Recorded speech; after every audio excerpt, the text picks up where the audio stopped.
vulnerable road users. And what we mean by vulnerable road users is basically anyone that's not in a car. So pedestrians, cyclists, also motorcyclists, we do categorize in the vulnerable road user classification. Motorcyclists do fare slightly better because, they might have some leathers on, some padding, maybe a nice robust helmet, but in terms of keeping everything consistent, we still put motorcyclists into the vulnerable road user category. Now, as I alluded to before, and as we've already spoken about, the risk that we talk about within the Safe System assessment is a product of exposure, likelihood, severity. And Brad did a fantastic job there of articulating that exposure is directly related to our volumes, so traffic volumes, or number of PEDs, number of cyclists, number of motorcyclists. Likelihood and severity, they're more to do with understanding of the crash risk itself. So likelihood, what are the factors that make this more or less probable of occurring? And severity is like, if this does occur, so it's taken that as a, we expect that this will occur, what is the crash outcome, or what is the consequence of that? So just as a little reminder, for exposure, what we're really talking about is removing conflict points. So there's an example here, it's a bit tricky to see, where the risk of the rail level crossing has been reduced because the conflict point has been removed. It's basically just a giant mound of dirt that's been placed on the carriageway. So it's just a road closure. So vehicles traveling this way can no longer interact with the level rail crossing, meaning that the exposure has been influenced. Similarly, exposure is regularly used or levered in areas where you've got grade separation. And in this instance, we've got a bike path that is clearly on a different elevation to the highway superstructure above. Therefore, your collisions with vehicles and path users, pedestrians and cyclists, has been eliminated, and we've managed to pull the lever of exposure. I just wanted to clarify those before getting on to more content. Road user exposure refers to which road users in what numbers are using the road and thus exposed to a crash. The measure for exposure is always in the units of volumes. So AADT, just vehicles per day. Side road traffic volumes, the number of motorcyclists, number of cyclists, number of pedestrians crossing. So it's always, always, always tied to those numbers. You won't always know exactly what those numbers are. So there may be areas where you have to make estimates of how many pedestrians you've got, how many cyclists you've got, and I'll speak to that a bit later on as to how we can justify those estimates. But before getting any further, I might just give you a practical example. And actually, I may as well just tie it into the one that we looked at just then. So say if we've got a T intersection like this, and like a stop lane configuration, stop line, and we wanted to signalize this intersection, just as an example. So we're going to put traffic signals on each of the approaches, fully signalize the intersection.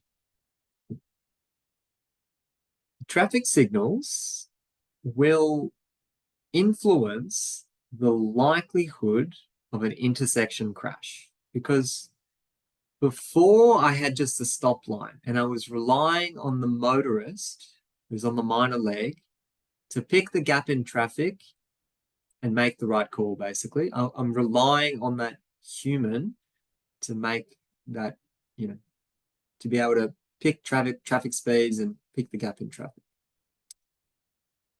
The traffic signals do a much better job because it takes that guesswork out of it, and you get your green, and that's when you know you're good to go, right? So it helps alleviate that mental work associated with picking a gap. So it does reduce the likelihood. However, it doesn't reduce the severity, because if we were thinking about an intersection crash type where there was just a stop sign, we could have a vehicle coming this way, turning right, and they just failed to give way to another motorist that's already oncoming. They just didn't see them, or they weren't paying attention, whatever it is.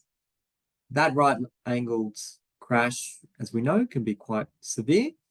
The safe system speed threshold is that 50 km/h value. That collision can still occur even if there's signals there at the same speeds, because we know that it's possible to have people running red lights. So although the traffic signals influence likelihood, they do not influence the severity. So the severity is still the same, because we could still have that high speed 90-degree collision still occurring. And that's why it's so important to just make sure that you've got this really solid understanding of what the exposure, likelihood, severity is. I suppose just to touch on the last one, exposure, it's probably, most common in these types of designs or these scenarios. Your exposure remains the same in both the stop line base case existing conditions and the signalized intersection. It's unlikely you'd get an increase or a decrease in traffic volumes unless you've got actual traffic modeling that could say, yep, we're going to get 10% more cars. By all means, you could use that data. But generally, it'd be pretty reasonable to assume that the traffic volumes would be consistent, and therefore the exposure would not change with this as a solution. If you did want to influence your exposure, and something that Brad spoke about, you could reduce the turning movements at this location. So if we made this a left in, left out type of arrangement, so only vehicles can turn left in or can exit turning lefts at this location, pretty likely that you've actually reduced the number of vehicles traveling through this intersection, because you've removed right turning traffic in and right turning traffic out. So they're going to have to find somewhere else to perform those movements. It's likely that the exposure has been reduced through the inclusion of that left turn in, left turn out arrangement. Any questions so far, Marissa? No questions, Max. Oh, okay. Well, just a reminder, feel free to chuck in any queries into the chat. Will do. We just had someone pop in. Can slip lanes, continuous lanes, or other physical separated lanes reduce exposure? Unlikely, because you've still, it depends on the exact arrangement, but most commonly you would still have the same AADT, or vehicles per day, in that environment. So they may be shifted slightly away, like in the case of a slip lane, it's not exactly at the intersection. It could be slightly offset, but the way the intersection is analyzed, it actually looks at all the approaches. So you've still got that number of vehicles traveling through there. Yeah, okay. Rysden has just popped in. I think it's a question or maybe a comment. So roundabouts do reduce exposure, or I don't know if you're saying do roundabouts reduce exposure? Sorry. Yeah, roundabouts, I wouldn't say reduce exposure, because it's likely you'd still have the same traffic volumes before and after a roundabout. But roundabouts do reduce the likelihood because, yeah, you're slowing down vehicles with the roundabout, and you're also improving the just the geometry of the intersection. It's easier to see the conflict point, and also you're reducing the severity with roundabouts because of the speed, but also the conflict angle. So it's a more favorable crash angle associated with roundabouts. So I wouldn't say it's to do with exposure for roundabouts. I'd put that in the likelihood and severity. Okay, great. Thanks, Max. No worries. Keep the questions coming through. We'll give a prize out there, Marissa, just for getting the ball rolling. Now, we do have lots of fact sheets involved in the Safe System assessments, just so, once you get involved within completing SSAs, you'll know that these types of questions are pretty common. There's lots and lots of different scenarios that can take place, and unfortunately, we don't really have the ability to go through all of the different scenarios. So what we've provided on our LMS is some fact sheets that takes you through common industry qualms with the way that the SSA guidelines have been produced, and addresses some of those gaps. So industry is consistently going with the same approach. So intersections is a really big one.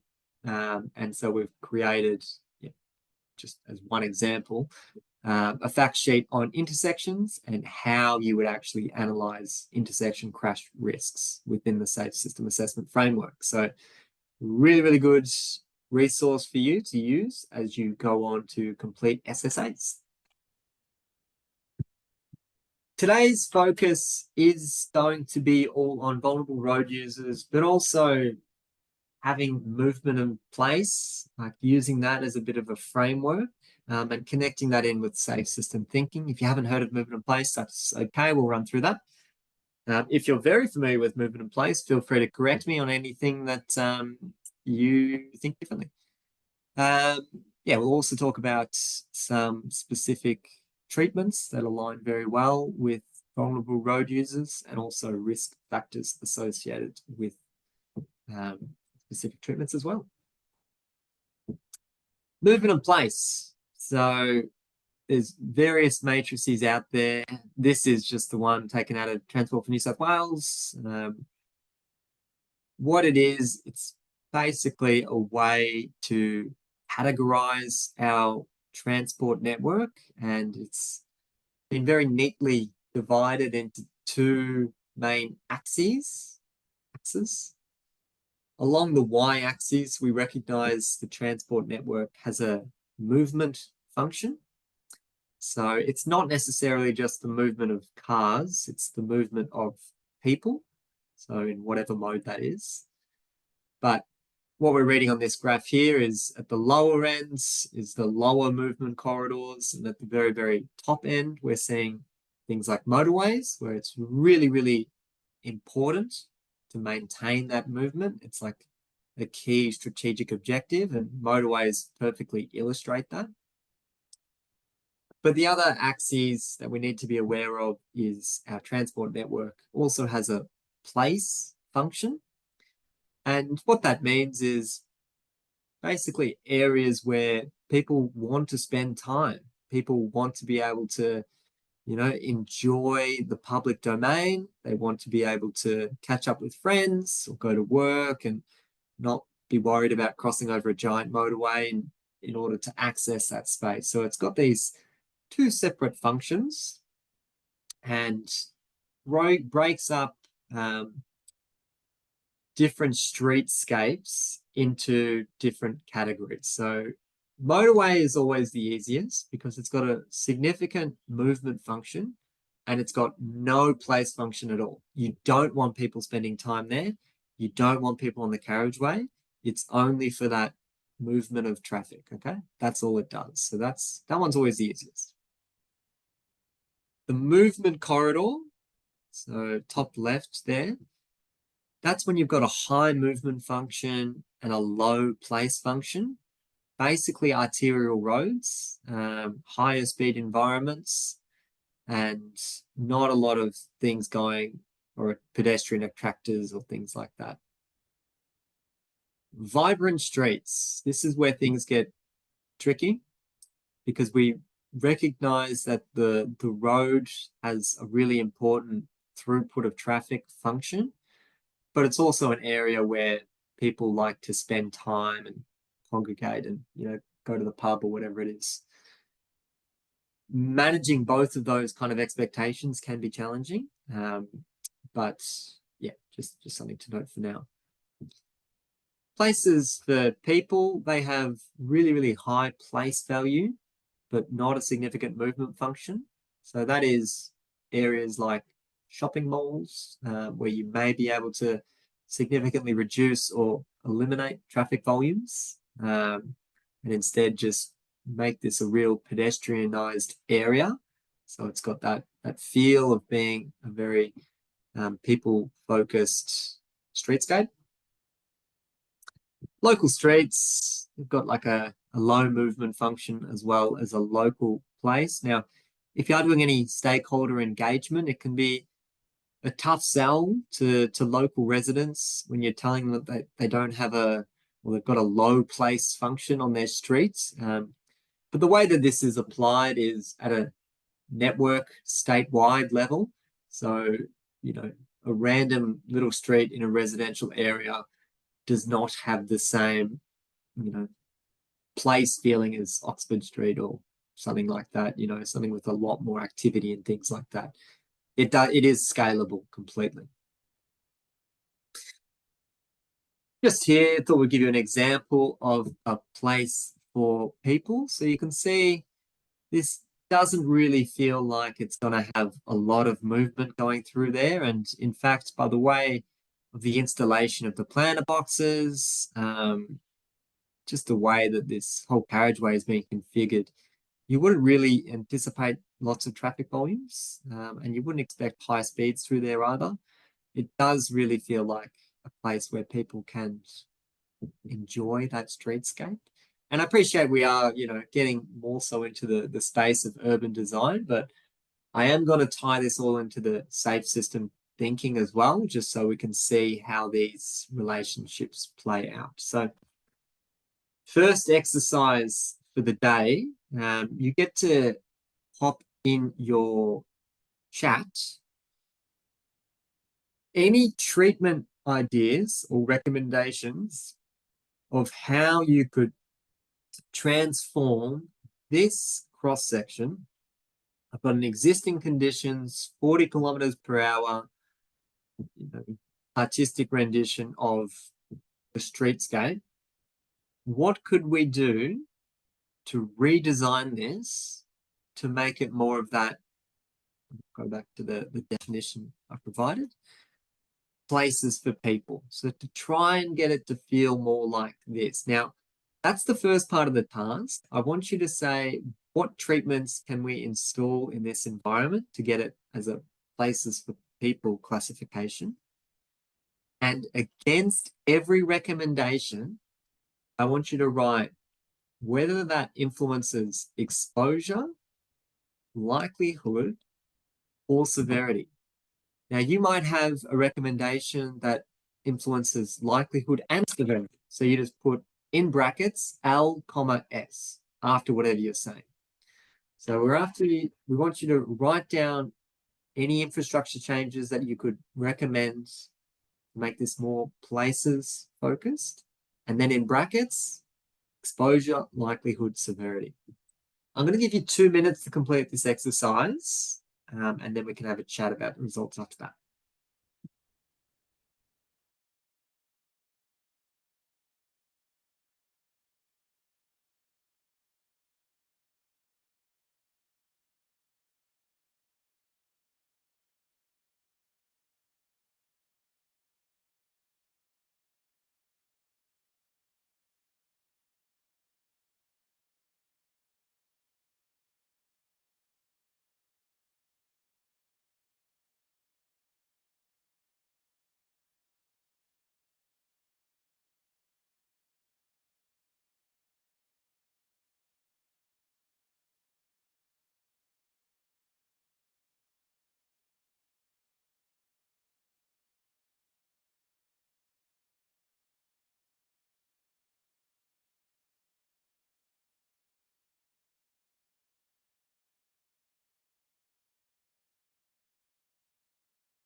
Alrighty.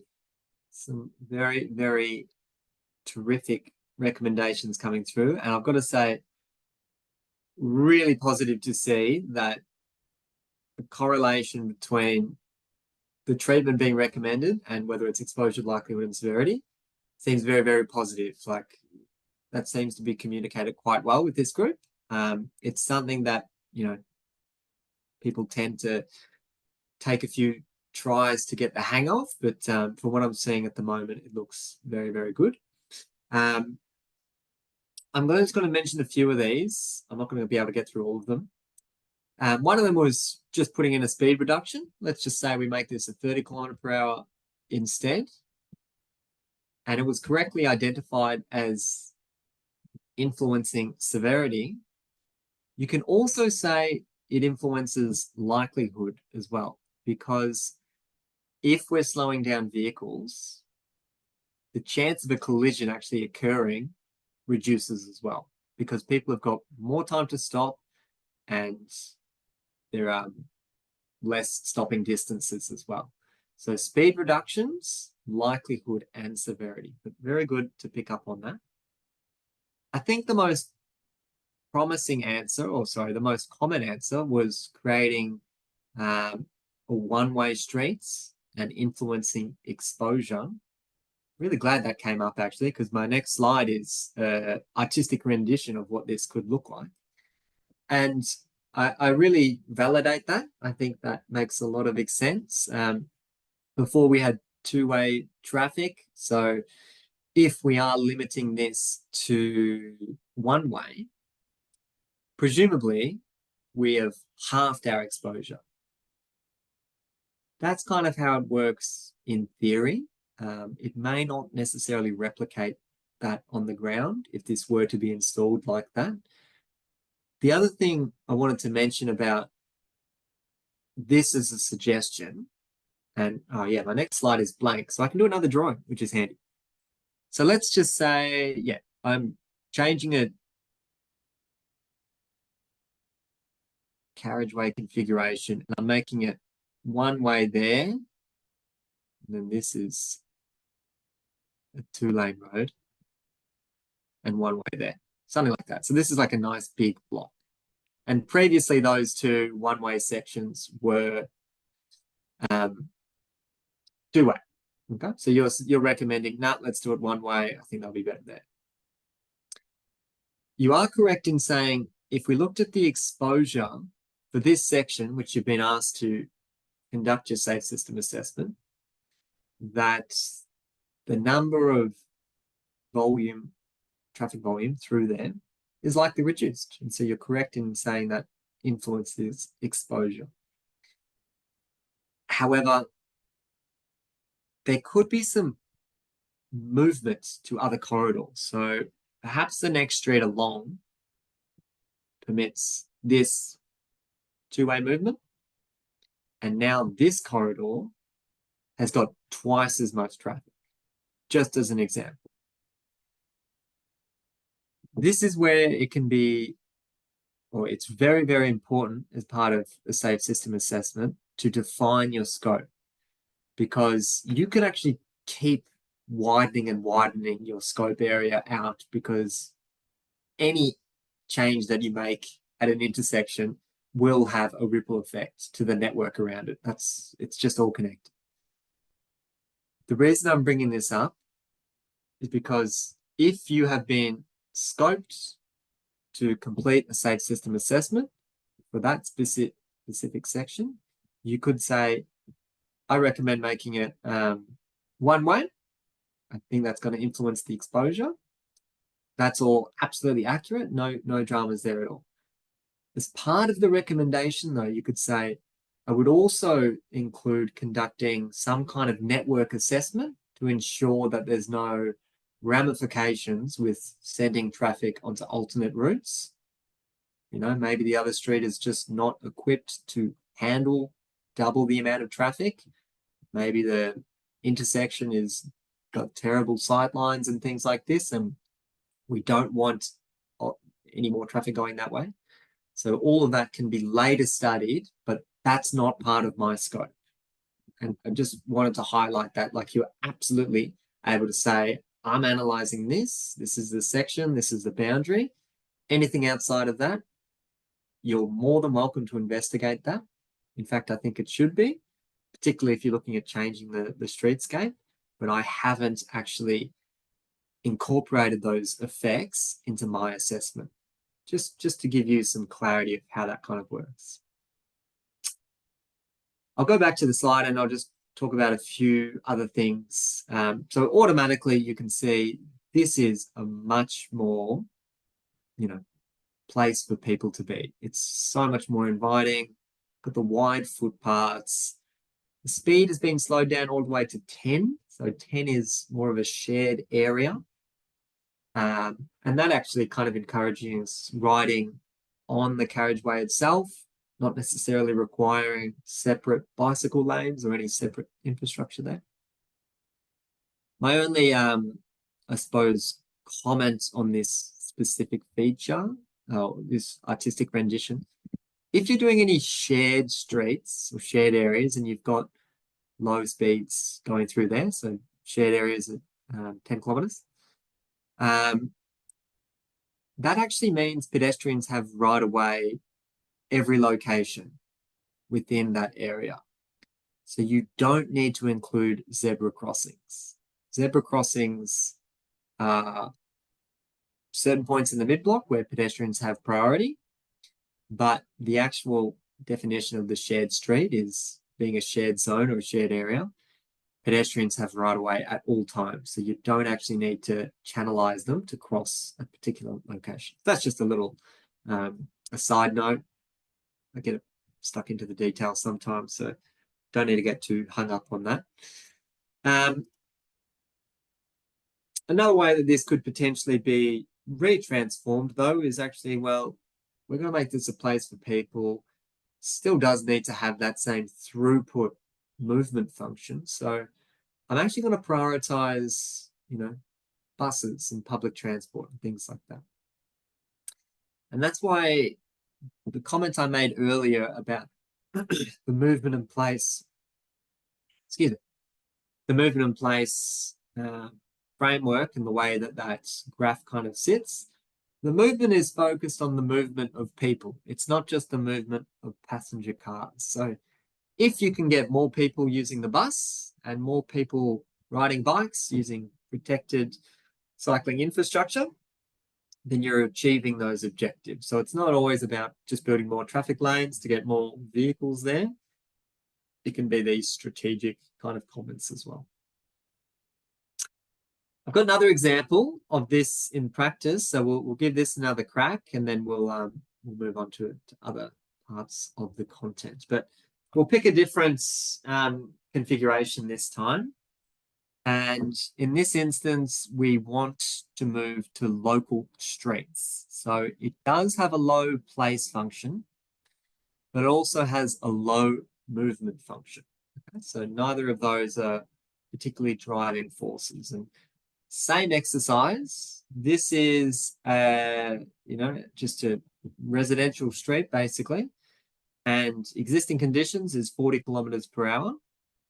The task I'll set you all is to, once again, pop in the chat any recommendations to move this more towards something that is a local street with safe system principles embedded in it. And as you are providing those recommendations, in brackets, include exposure, likelihood, or severity, how that influences each of those risk factors.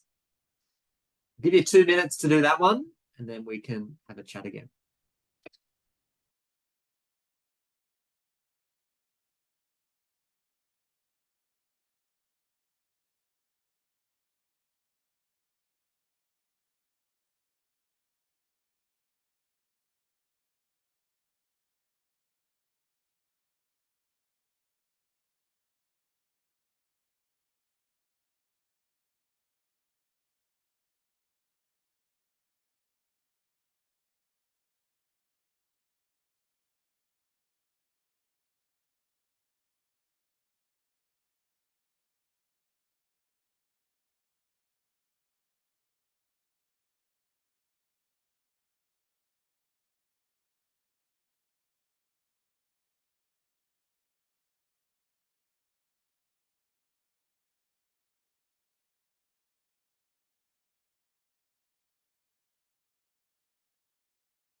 Okie dokie.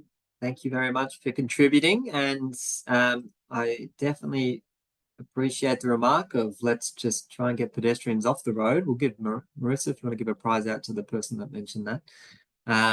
Yeah, certainly want to try and reduce this kind of habit. The way that that could be achieved, which we've seen being suggested multiple times, is widening of the footpath. Few different ways I've seen that categorized though, so I just want to make sure that we're all speaking the same language here.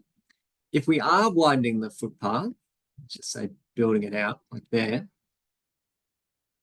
we can say we are reducing the likelihood of this type of behavior, reducing the likelihood of pedestrians walking on the road because there's not adequate space currently. You're not influencing the exposure though, because presumably before the footpath widening was conducted and after, there's the same demand for pedestrian activity, unless, you know, there's a new sporting complex or something going on and there's going to be a huge influx of people. You wouldn't expect the widening of the footpaths to actually influence the exposure. Yeah, so hopefully that clarified things. Also saw lots of comments regarding raising certain features, so creating wombat crossings or raising the intersection or raising the threshold. Really, really great to see. Any vertical deflection, any of those raised features wouldn't impact exposure.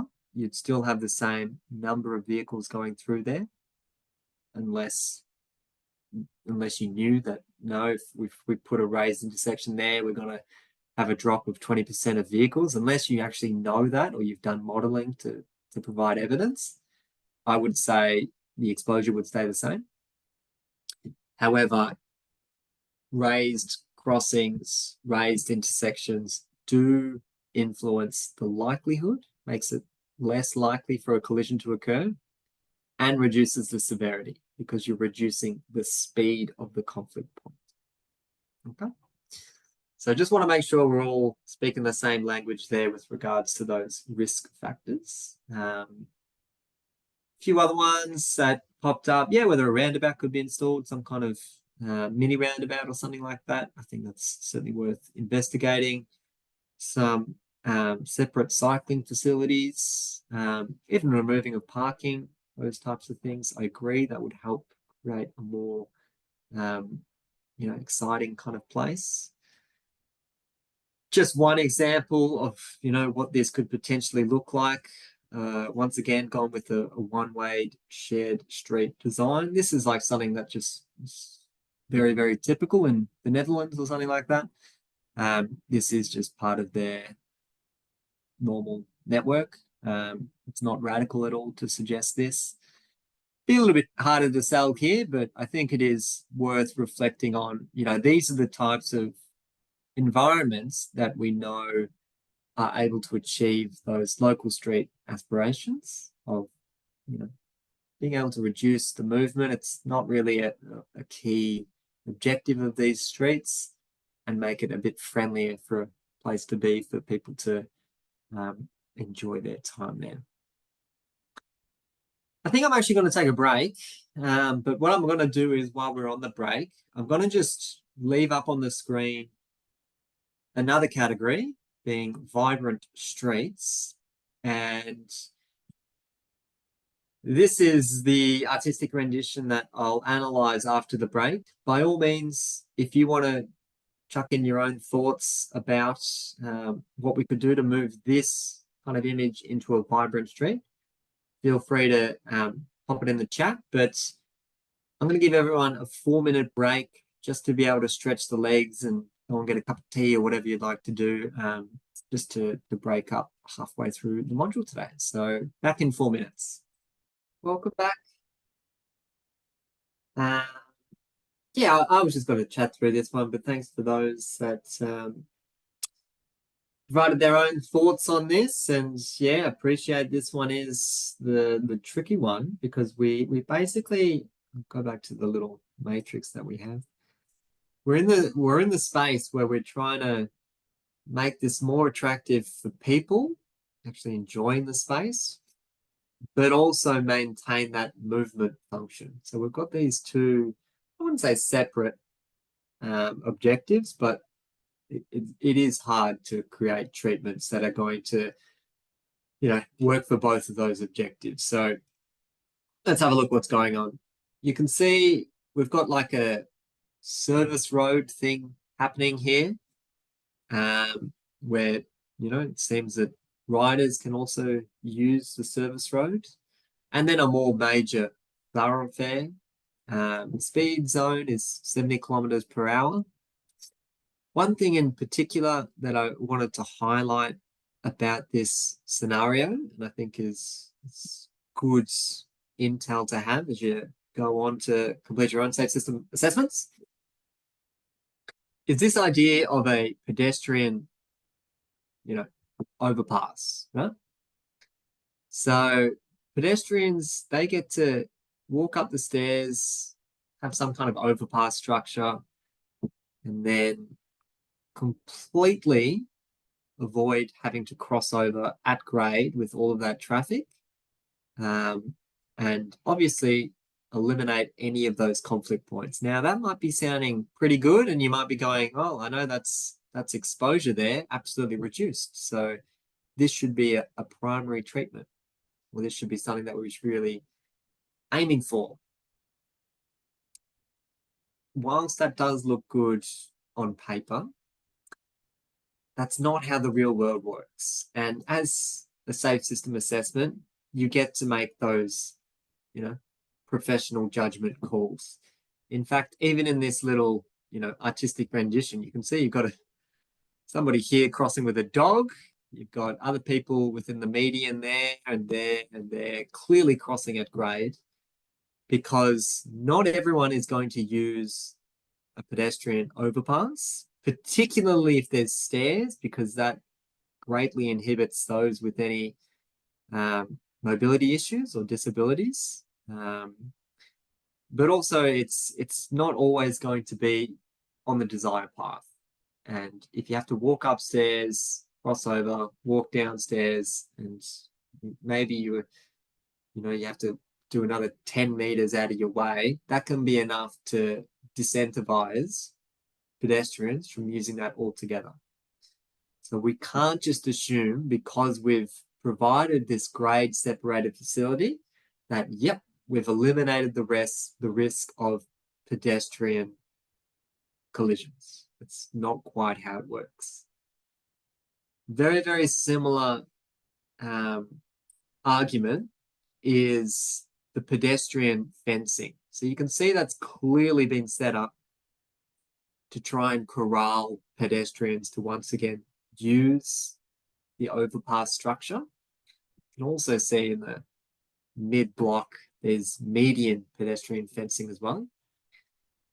We are very hesitant of putting pedestrian fencing in. It greatly erodes the character of a streetscape. You basically feel like cattle. You're being told to go here, and this is the only place you can go. So it's by no means achieving that kind of urban design objective. But also people just ignore those fences and they jump over them. Oh, they get to the other side of the street. They didn't know there was a fence there, and then they're stuck on the carriageway. There's a lot of negatives associated with pedestrian fencing. The one environment where we have seen benefit in installing the pedestrian fencing is actually outside bars and pubs and nightclubs and things like that, because history has shown us that there is a correlation between, people going to these businesses with alcohol, becoming drunk, inebriated, and literally falling from the venue onto the live carriageway and then being struck. So there's plenty of examples of that occurring across the network. The provision of pedestrian fences in those discrete areas can help contain that, that person, so that they're not falling onto the carriageway and instead being, separated and staying onto the footpath. So in those specific environments, there's an argument to say that the pedestrian fencing, there's a case for it. But just putting it in and just being like, yep, this is where we want pedestrians to go, so we're going to use a fence to make sure this is where they're going to go, doesn't really work like that. So those are a few of the risks, I suppose, I've picked up with this specific site. And if we were looking at trying to move this to something a bit more vibrant, a bit more, you feel like it's not just a road for vehicles, it's a space where we can enjoy. Well, once again, you're aiming to create some of those streetscape improvements using things like greenery, using things like widen footpaths, as well as protected bicycle infrastructure. So separating them from the carriageway itself, so they don't have to deal with, vehicles that are leaving their carriageway or anything like that. There's a separate space for them. Once again, this idea of utilizing public transport, creating separate bus lanes so that their journeys become much more efficient, makes them more attractive to the public as well. These kind of considerations, can be a really good way to help get you to more of that vibrant street feeling. You can see this is somewhere where you probably want to go and get a coffee or go and have a drink. Al fresco dining there. Bit tricky to see all the way in the corner there. Actually, I might see if I can use my little magnifying glass. I like this glass. Here we go. Where the footpath is crossing over a local street, you can see that it's actually used kind of a raised crossing, or the footpath level is consistent all the way across, so a continuous footpath. Really, really good treatment.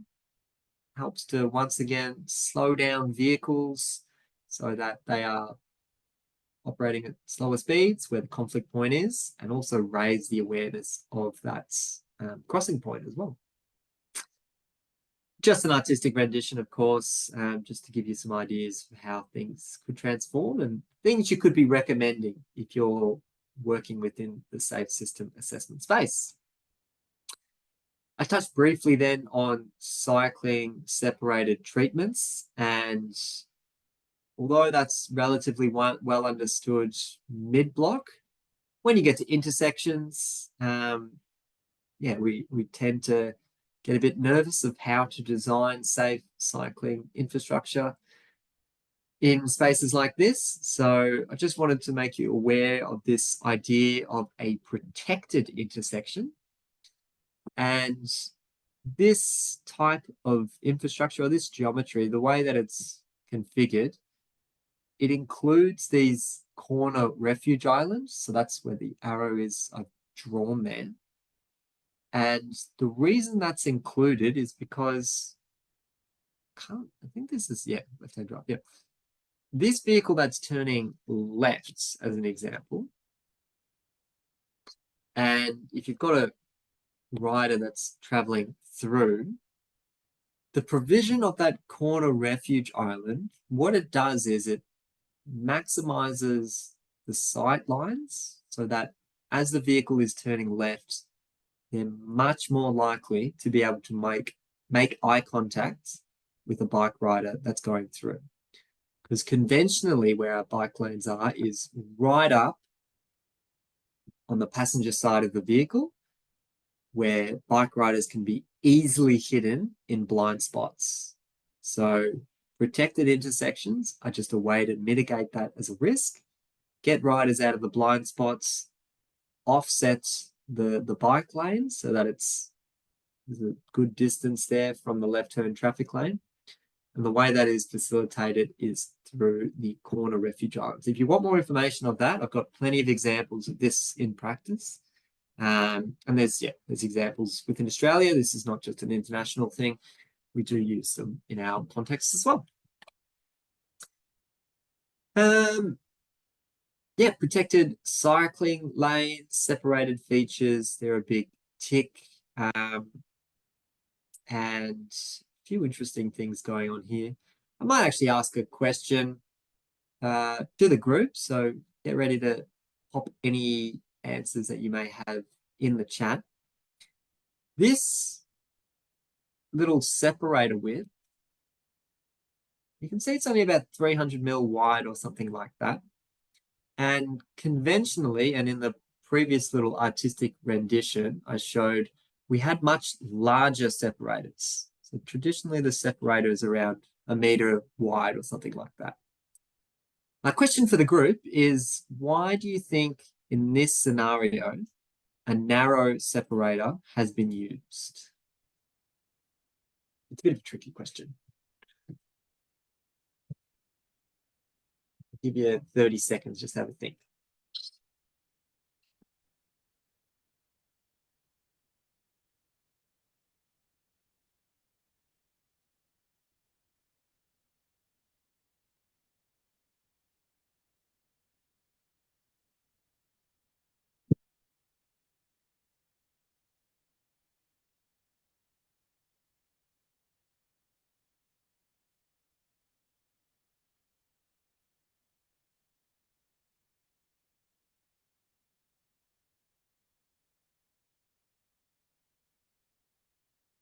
All right, getting some good answers through there, and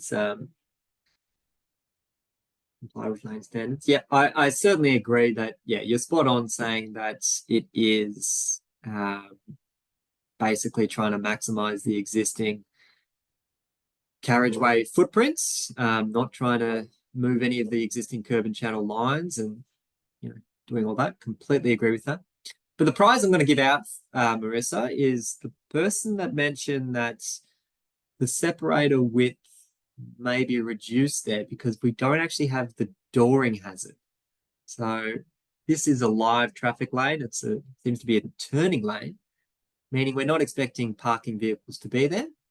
You don't have that opening door, and therefore that separator width can actually be reduced because you're not trying to include that door width as part of the separator facility.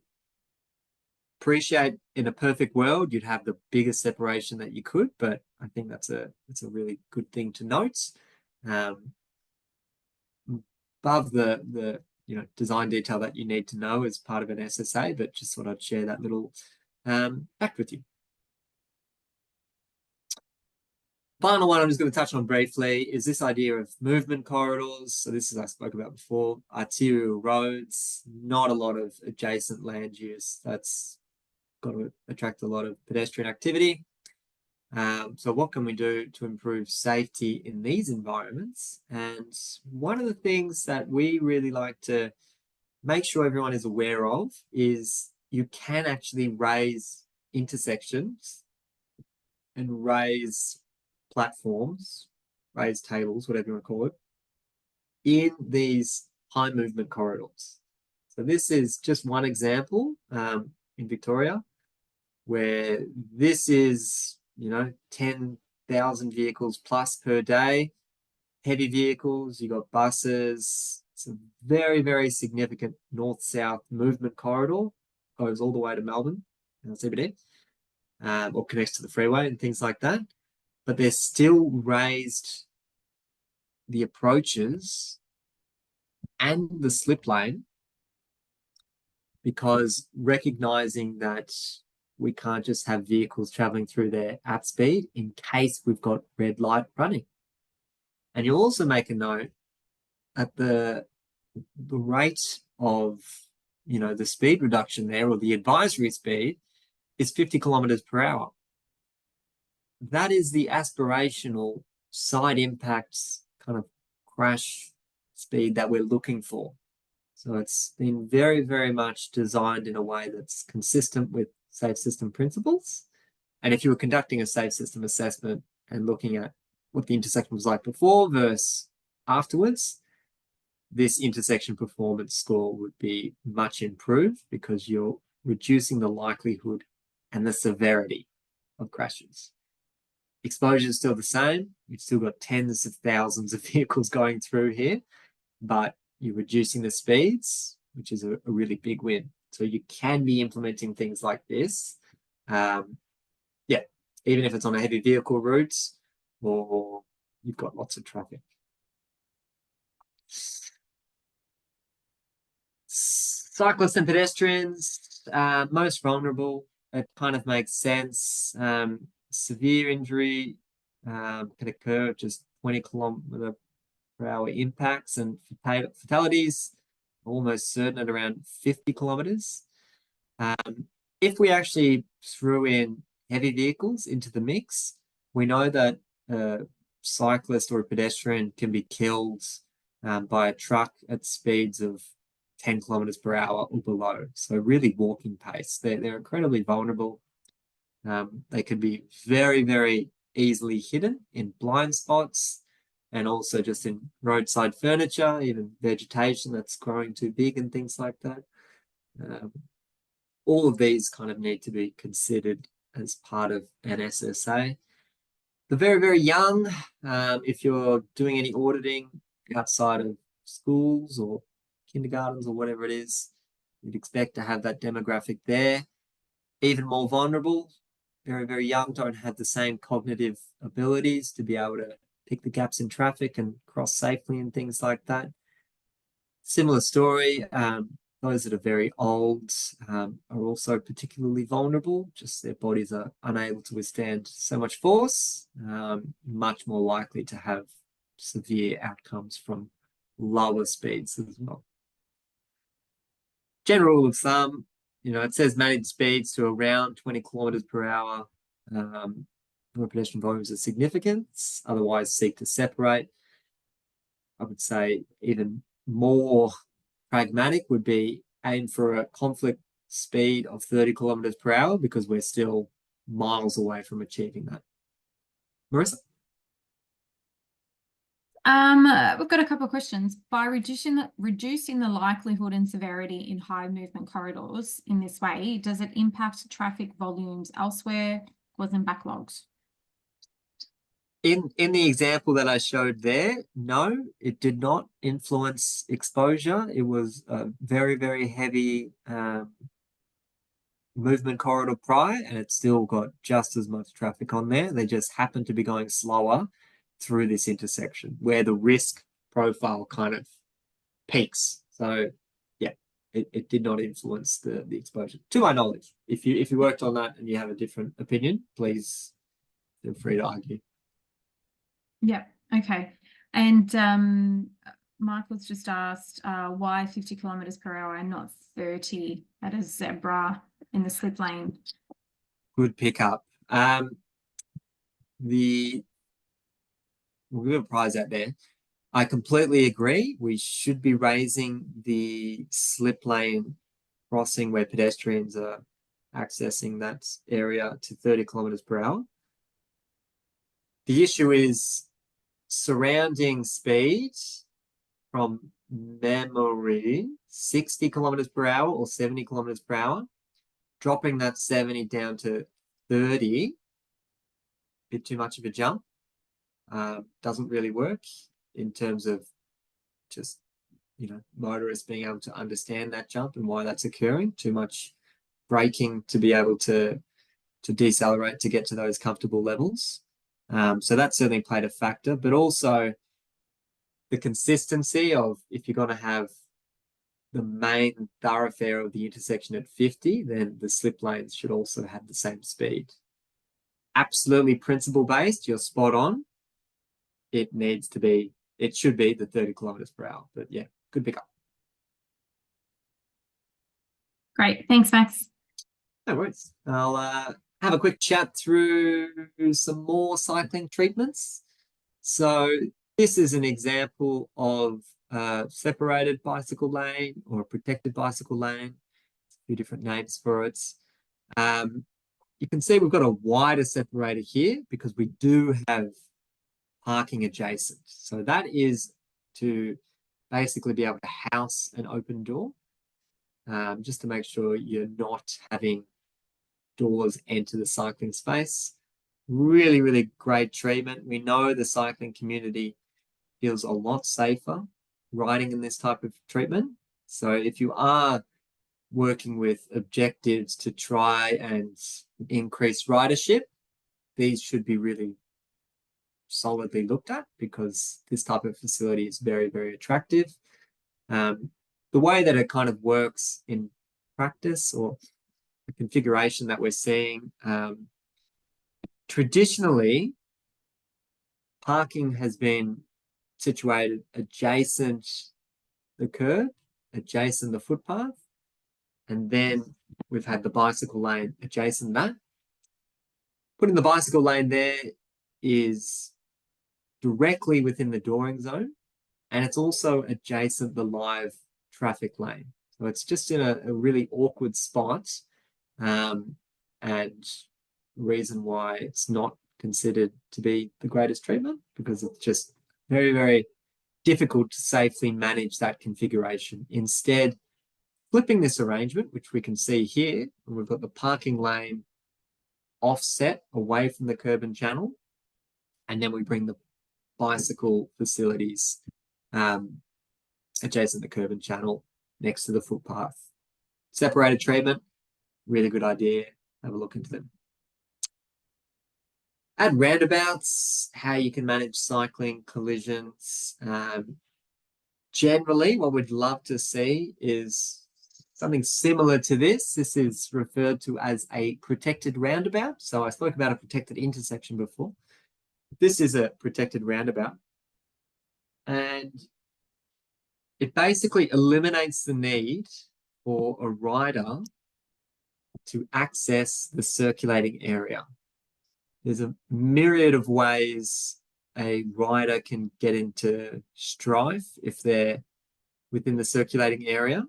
So instead, protected roundabout design aims to completely avoid that and provide off-road facilities for cyclists to travel. So if you're riding around the roundabout, you would be using that kind of journey there instead. This is just an artistic mock-up of Melbourne's protected roundabout. There's an actual photo of what this one looks like now that it's been installed. Really, really positive outcome for this project was raising every conflict point there is there. So if you're a motorist and you're traveling through this roundabout, as you're entering, you have to slow down, give way to cyclists and pedestrians crossing there because they have priority. Then you enter the hold line for the roundabout, give way to any traffic. As you're exiting the roundabout, once again, you've got this raised crossing point where you have to give way to any pedestrians and cyclists, and then you carry on through. The reason I think the raised feature is such a great idea is because if this was at grade and you only had the give way to cyclists and pedestrians sign, motorists would completely ignore that and go straight to the hold line and just really erode what that's trying to achieve, which is trying to award priority to peds and cyclists. So really, really positive to see that's been raised there. Marissa. Yeah, a few comments on this one. We've got, this could be confusing. Who has right of way, the motorist or the cyclist, and do the riders actually use the safer lane? Great question. So we actually did an evaluation study on this specific project. So I happen to have some data at the top of my head. Great. Give or take a couple of percent, but I'm in the ballpark. So the first question of do riders actually use the safer lane? For riders that are traveling through, like doing this and using the protected feature, it was found around 93% were doing that. The other 7% were just using the circulating area. The circulating area it's quicker. It's less of a detour. So that's why riders are still using that. However, for riders turning right, try and draw this one out. An aerial would have been easier. there was about 78% of riders using the protected facility and 22% using the circulating area. Now, I don't see that as a failure by any means. I don't think it'd be reasonable to expect 100% compliance using, the protected facility. I just love that it's provided there for those that do not feel comfortable accessing the circulating area. You've got this separate feature where you've got the priority, it's all raised up, that space is yours. So I think all that's pretty good. The other question was just relating to who actually has the priority. That's right. Yeah, who has right away. Each of the legs of the intersection, priority is awarded to pedestrians and riders. So that's consistent. Yeah. Okay. Sammy's asking how would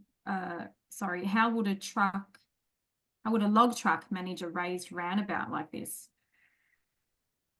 So this specific example, you wouldn't have log trucks. The heavy vehicle, the largest vehicle that you'd have through here would be a fire truck or a garbage truck, something like that.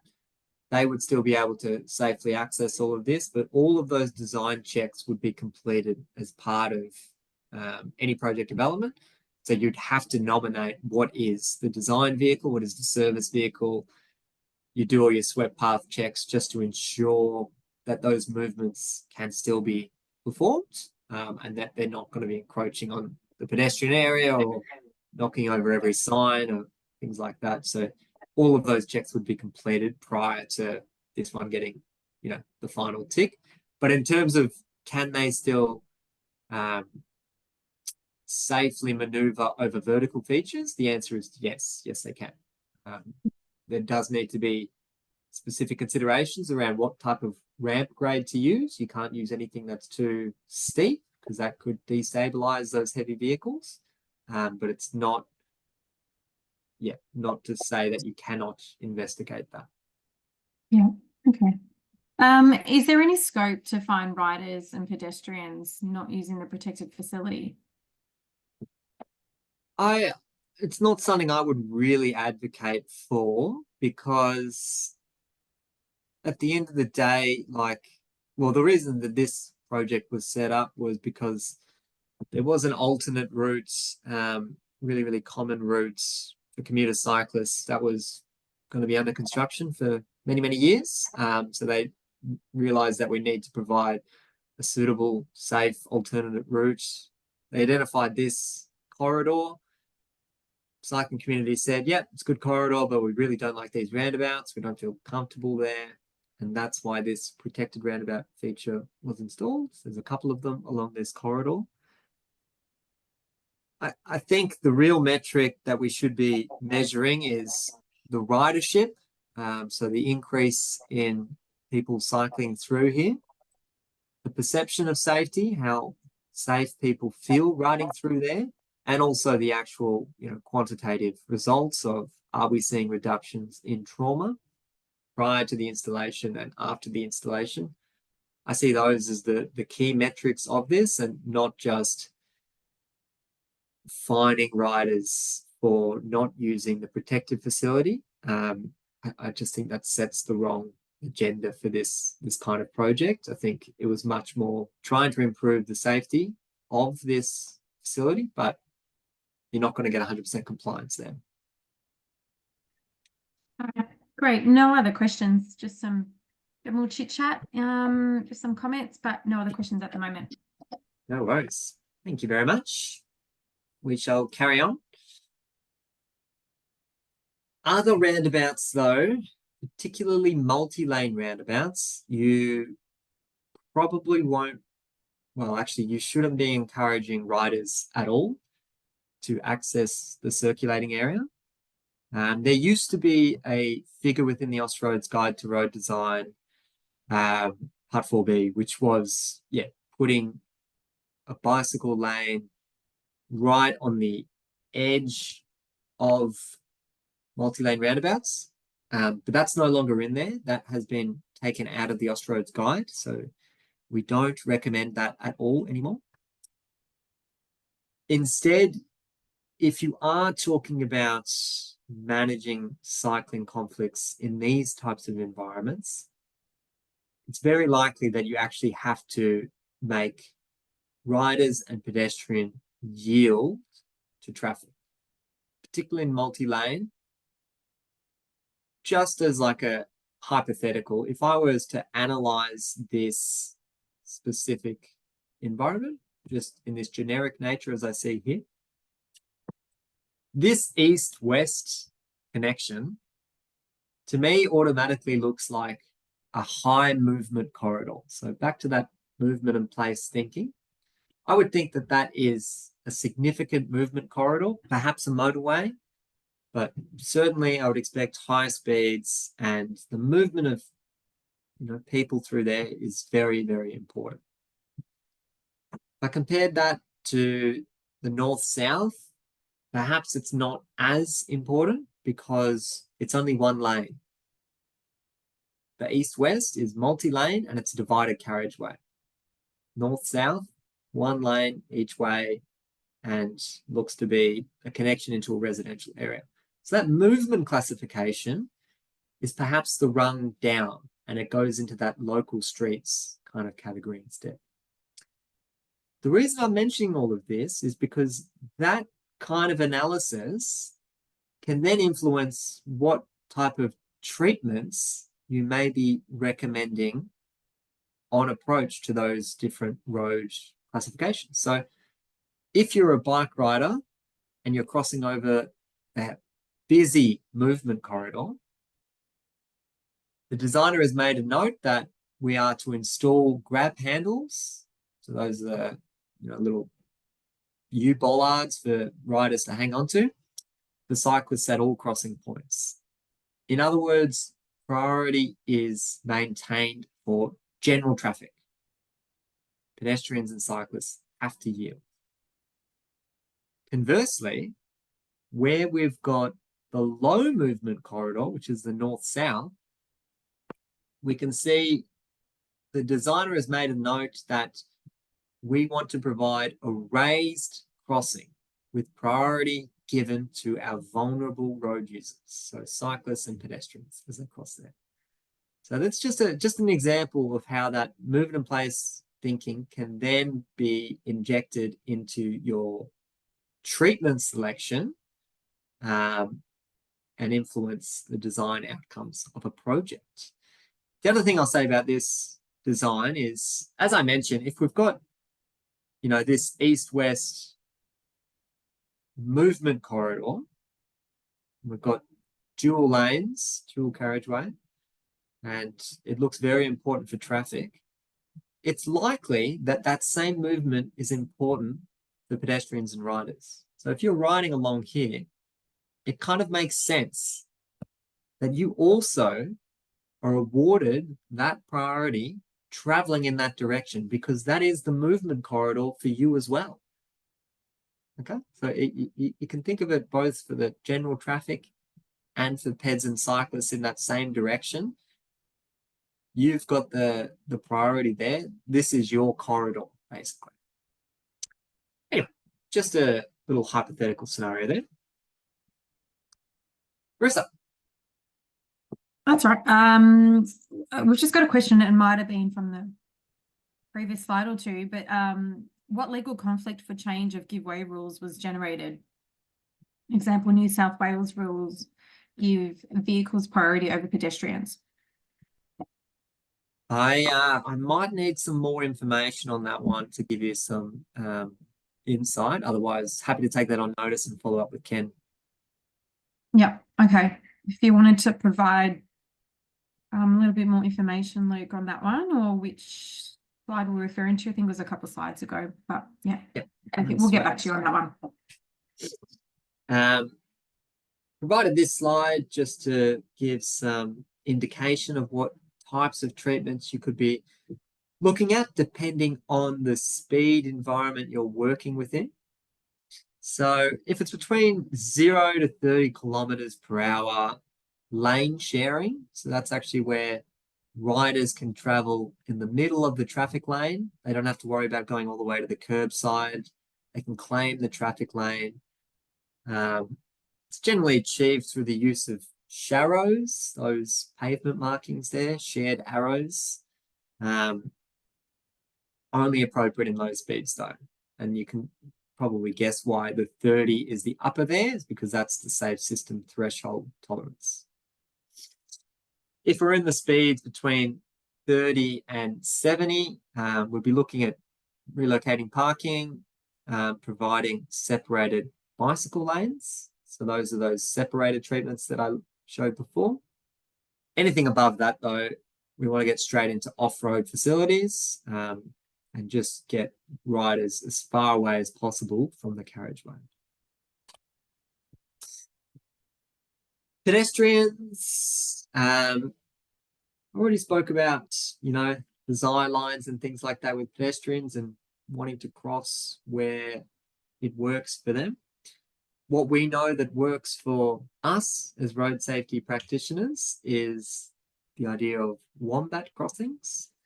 So, as alluded to in this little figure down below, our wombat crossings do a fantastic job of reducing the likelihood of a crash occurring.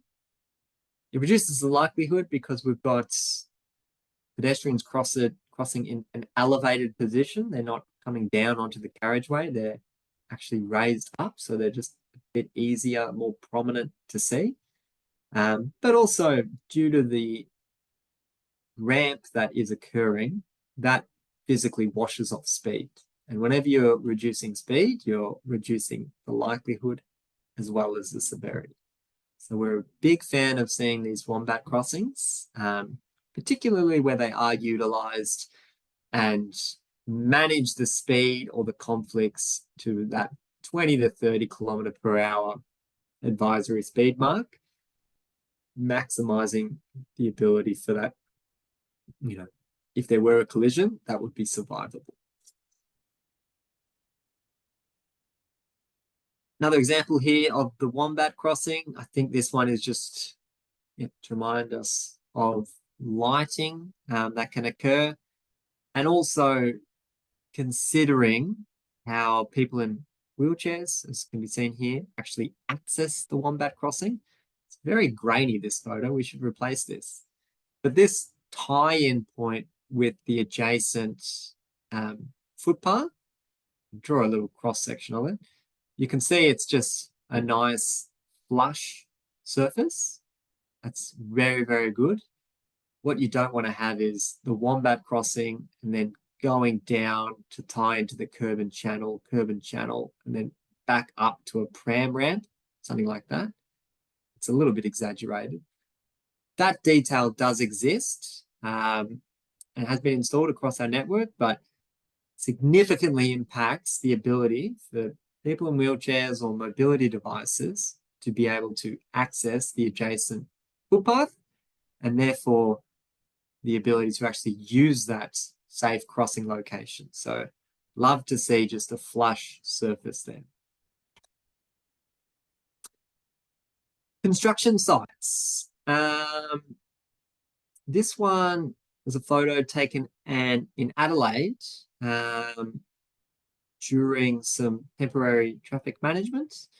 Question for the group, a little bit of light trivia as we go through today. What is the work zone speed in South Australia? So what speed do you have to slow down when you've got construction works going on the road? I wonder if we've got anyone from SA today. It's not 20, not 40, it's not 30 or 50. It is 25. I think I saw that come through. 25 kilometers per hour.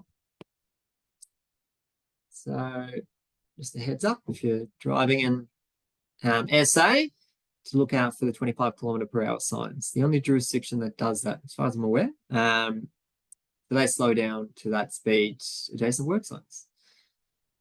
So when this photo was taken, there was a 25 kilometer per hour speed zone set up because workers were behind this barrier system just doing some cabling stuff. They were in the pits there.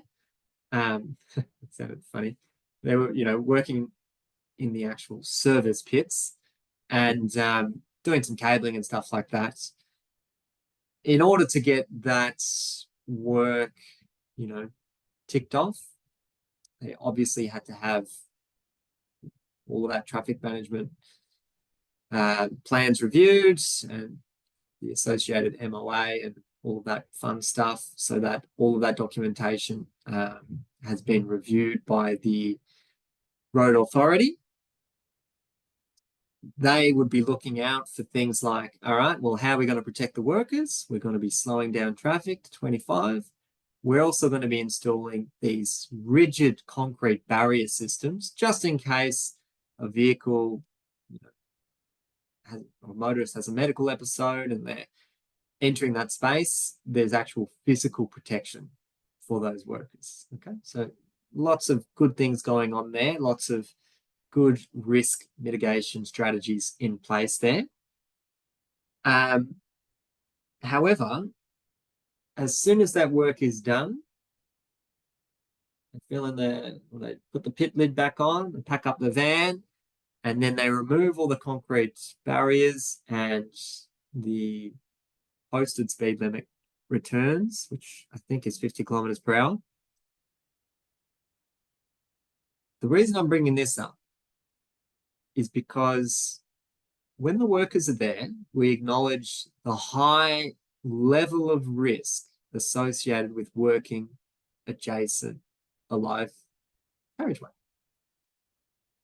As soon as it's not classified as work and it's just people going about their normal day, don't want to catch the train or go to the library or whatever it is, there's this expectation that people would be fully cognizant, aware that they're in a high-risk environment, focused on traffic, looking out if anyone's going to be, straying out of their lane and being able to maneuver around that. And so we don't need to have all these risk mitigation strategies in place. The kind of error in that type of thinking is assuming that we have that human behavior as a standard. We do not. So in the case where workers are there, they're distracted, they're focused on the work. Maybe that's why we've got barriers in place. But in the case when we've got normal people going about their day, they are distracted. They're on their phone, they're talking to a friend, they're looking up at a nice bird in the sky. They haven't seen that bird before. They're wondering what type of bird that is. All of these distractions are absolutely still relevant to the general public, and you kind of need to be cognizant that, yeah, we have one set of rules in place for when it's work, because there's that distraction, but the distraction's also there all other times of the day. And of course, the real reason is because, if you get injured and you're at work, you will get sued as an employer. And this is how we mitigate those as risks. So anyway, that's just a little of a by-the-by story. Marissa. Max, previous bike planning guidance on-road, off-road facilities had an X and Y axes, which included car volumes. In your safe system example figure, the circular diagram, is car volume still being considered in selecting the appropriate facility? Great question. I know exactly what figure you're referring to as well. I would say to some extent that the speed does take into consideration traffic volumes. We don't tend to have 30 kilometer per hour speed zones on, high movement corridors. They are for those local streets. So to some extent, yes, that's traffic volume has been considered as part of those, as part of that figure that we showed there. However, the other aspect of it is generally industry is moving away from this idea of warrants or specific numbers to implement specific treatments. We are becoming more holistic and trying to reflect on what's the best outcome for this user group or this specific context. And we are moving away from Now, if it's got a 1000 AEDT and there's an existing speed of 40 kilometers per hour, then you do curb blister. That's it, job done. We definitely move away from that kind of approach. And it's also very, very common in industry just to reflect more holistically, to reflect on the safe system principles and what we would be recommending based on that as a framework. Great question. Give a prize out there. Great, thanks. Tram stops. You may be working in a jurisdiction that doesn't have trams or light rail. Still applicable to bus stops. That's okay. All I wanted to mention of here is if you are working, you're doing an SSA in these types of environments, super, super, super common is, you know, the tram or the bus or whatever it is waiting at that location. People in the distance see it and they just go for it. So they will be absolutely cutting corners and running wherever they can, crossing all directions just to get to that public transport. You need to be cognizant of that as a safe system assessor and think about what are the implications of that occurring, and is there ways that I can help to identify where those conflict points could occur, or perhaps reduce the speeds in this area, acknowledging that this type of behavior is likely to occur. So it's not always about what is provided. So you might have a designated crossing point. It's more reflecting on what will humans do to that area? How will they actually interact with that? They can be two very, very separate things. Spoke about raised intersections. I mentioned they can be used not just in local environments, they can be used in higher order roads and things like that. Had a brief chat about the raised thresholds there, about providing that continuous footpath experience. So as people are crossing these minor legs, they feel like they've got they do have the right of way, and they feel like they're on the same level all the way across there, and motorists are being forced to ramp up to that level, slowing down their speeds. Really, really good idea. This slide here is just showing the number of casualty crashes that have occurred over this 15-year period, so from 94 to 2010. And you can see that there was a very, very big step change in, I think it's about 2002. And where, you know, we've done the analysis of why did we see such a step change in the level of trauma on the transport network? And the answer is, that is when collectively we decided the urban default is going to go from 60 to 50 kilometers per hour. That one decision resulted in a significant change in the level of trauma that's occurring on the transport network. So that, I just suppose, when you get stuck into safe system assessments, you focus on one specific project, and you obviously want to maximize the safety benefits associated with those projects. But in terms of step changes or, you know, significant changes in the overall trend, we need to continue advocating for these more broad policy changes to ensure that we are going to be able to meet our targets. I'll pause there again before I get stuck into the final topic for today, which is on motorcyclists. Marissa, is there any questions that have come through, or? No, Max, we're right for now. Right, okay, I just wanted to drink. So motorcyclists, as I said, we still categorize them as vulnerable road users. We've kind of got these 5 S's that we categorize motorcycle crash risks into: sight, surface, signs, strike, and speed. And I'll go through each of these separately. The first 3, sight, surface, and signs, they're all influencing the likelihood of a crash occurring. The strike influences the severity of that collision, and the speed, as we've mentioned before, is the likelihood and the severity. Now, one thing that we did just want to acknowledge are these motorcycle injury curves. It was some research done a few years ago now,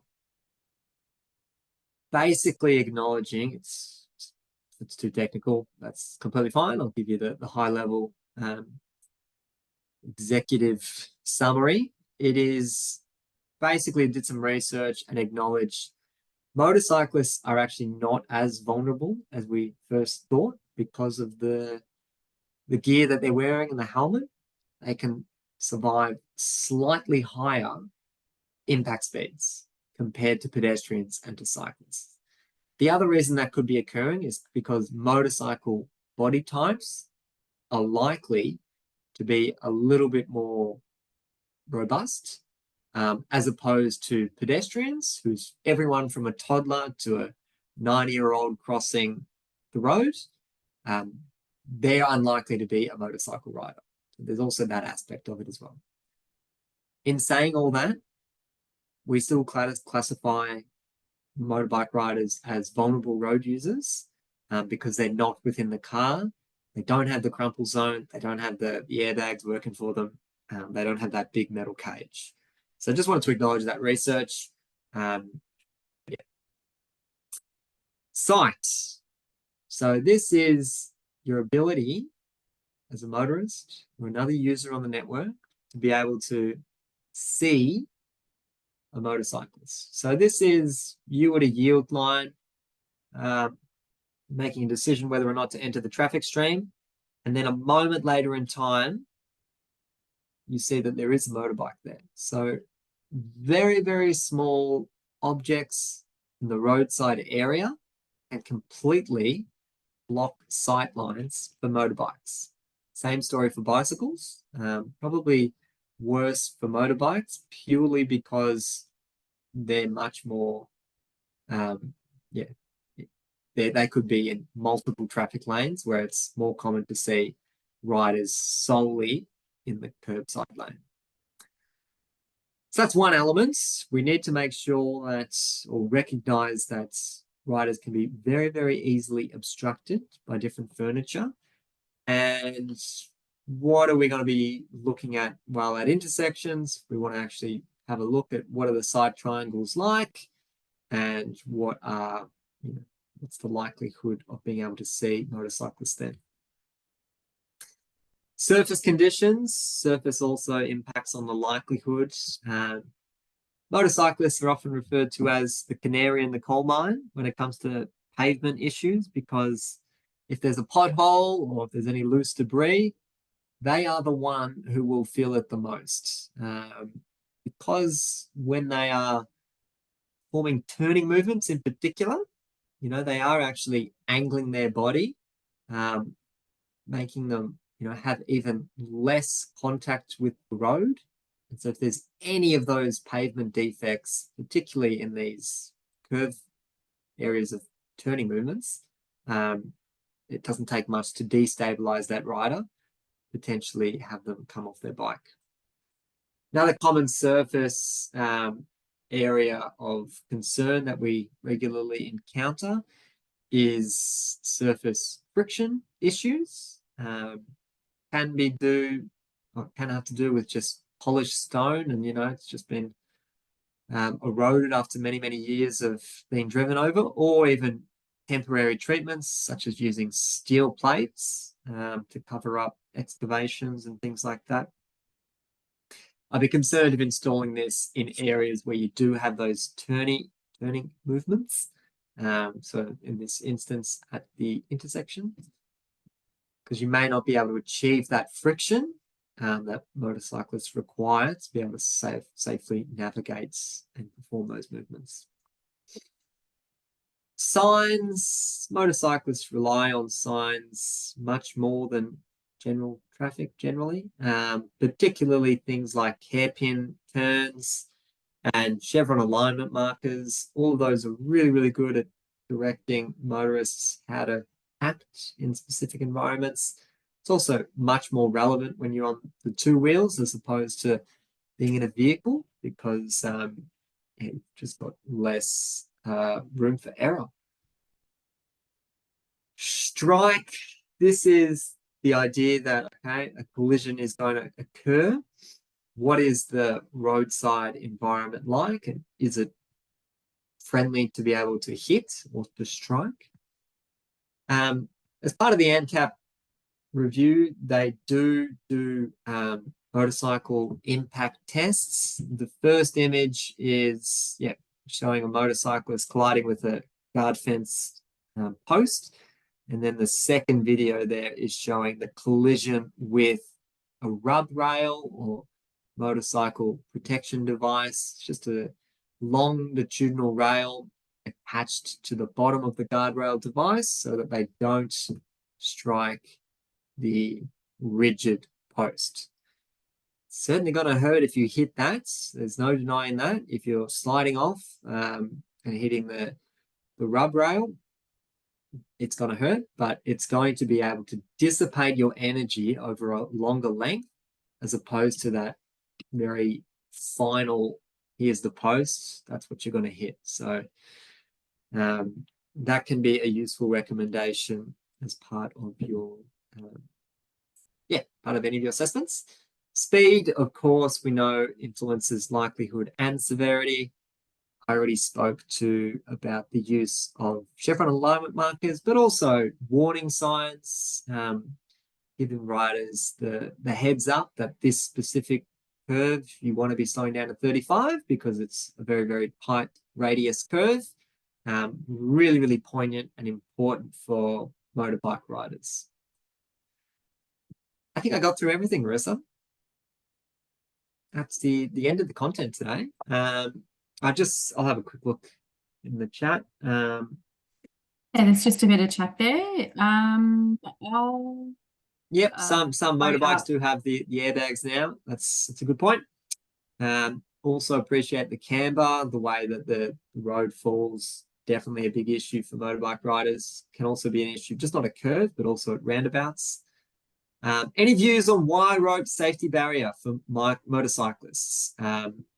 Yes, it is within industry. It's kind of been very negatively portrayed as being the cheese cutter or the cheese grater, that it slices people up and things like that. But there's actually no evidence to suggest that is true, and that's what's happening. The impact that is occurring is with the post.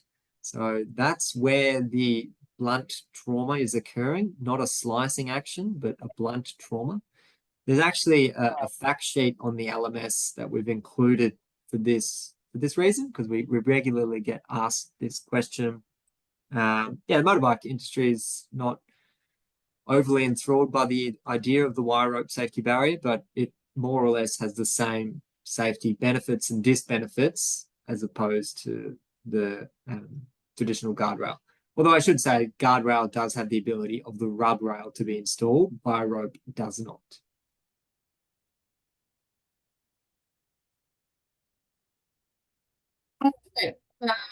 Just for one more an area like the Solar Mountains. How can we mitigate the issue in such a large area? It's a great question.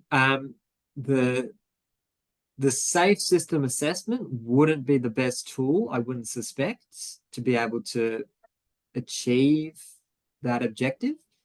Instead, what I'd be recommending is, conduct some safety study of the corridor itself from A to B. Include motorcycle riders as part of this study, get their perceptual feedback of how they felt riding at specific points, because often they are the best at, analyzing their own risks and knowing where the high risk areas are. So you can have, you can get GIS data to tell you where the high risk curves are based on the geometry and the operating speed and stuff like that. But you can just get motorbike riders to tell you the same thing, and it's likely that they'll have the same results there. So I'd be looking at listening to that community. Where do we need to improve things? And then looking at infrastructure to help mitigate those risks. yeah, it's not really a straightforward exercise though. Great. Before we finish up, I'll just run through just a few things on the LMS.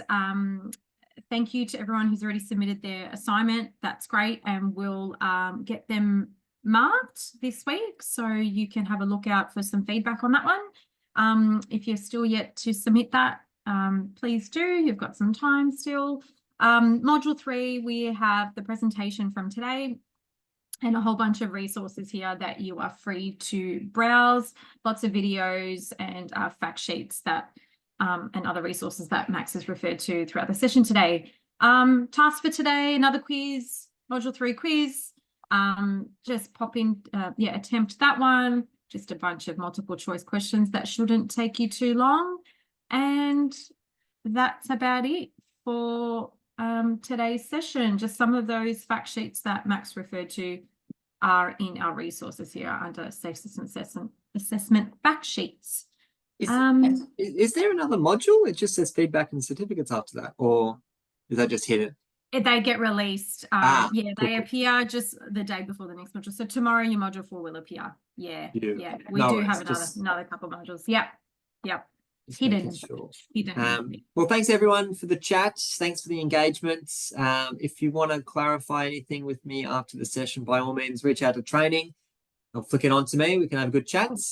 But yeah, thanks for getting involved, and I hope you enjoy the rest of the program. Yeah. Thank you. See you on Thursday. Ta-ta, bye. Bye.